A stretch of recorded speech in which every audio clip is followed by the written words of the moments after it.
a video on roast potatoes. So there's a load of different ways to do roast potatoes. This is how I do mine, and my staff and my customers seem to like them. So I have parboiled some potatoes just so they're soft enough that we can chuff up the edges so they're a little bit broken, because we want those bits to be crispy. Then we're going to take those potatoes, we're going to drain them, chuff them up a little bit, and we're going to put them on top of some fat in a tray. And then we're going to leave them to melt that fat until we can touch them with our hands, and then we're going to mix them all together. Now some people put that tray on top of the stove, heat the fat up and throw the potatoes in when they're hot. I think the only problem with that is that when potatoes are cooked and hot, they want to fall to bits a little bit too much. I think it's much better to let the potatoes cool down. We're going to get rid of some excess moisture that's going to evaporate off them, because you can't really see the steam because we're against a white wall. But the steam coming off them, that fat's going to melt, and then we're going to move them around with our hands with the salt in and coat the potatoes that way.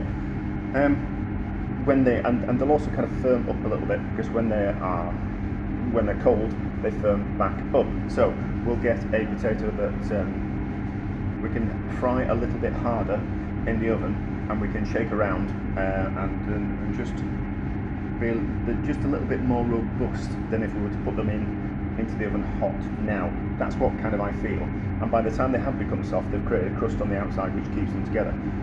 But there we go. So right, so the potatoes are cool enough to handle. So we salted the water when we parboiled them, and then we're going to salt the roast potatoes as well. Generous with the salt, and then we're going to, imagine I'm doing this with two hands, we're going to turn the potatoes over in the fat in the salt, and so they all get covered up. And then ideally what we want to do is we want the potatoes to sit flush with the bottom of the tray. So it's just a case of going through the potatoes, and any potato that's stood up on an edge like that actually wants to be down like that. So because then they've got more contact with the bottom of the tray, and we're going to get crispy edges.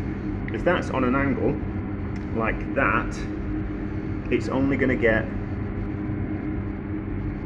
that. Do we see that one? So that one there, it's a funny shape, so it's only going to get roasted on that edge there. What we really want to do is want to get it roasted on that edge or that edge. So by putting it down there like that, as we sort our way through them, we're going to maximise the crispiness of the roast potato. So do that, finish that, move them all around. So you can see that I put plenty of fat on them. Animal fat's best. Use oil if you want, but it's not going to taste as good as if it's dripping. Now, ideally you want to make your own dripping, because the dripping that you buy is not particularly very good.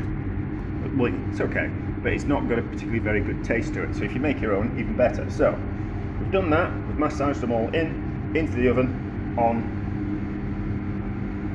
230, 240 until they are starting to go crispy on the bottom, and then what we'll do is we'll flip them over onto another side, and then I'll rough them up a bit, and then we'll get them crispy again. So I now need to turn the phone off with a clean hand. Crispy on one side, as you can see underneath there. So we just now need to turn over. Excuse fingers, but I haven't got a tool that'll do it one-handed. So just need to flip them over, and then just give them a little bit of colour on the other side, and then they will be done. They're nice and soft now, but we just need a little bit more colour. So turn them over, they'll crisp up on the other side, and soak up some more of that delicious fat, and then we'll have perfect roast potatoes. But there we go. Pretty straightforward, that, isn't it?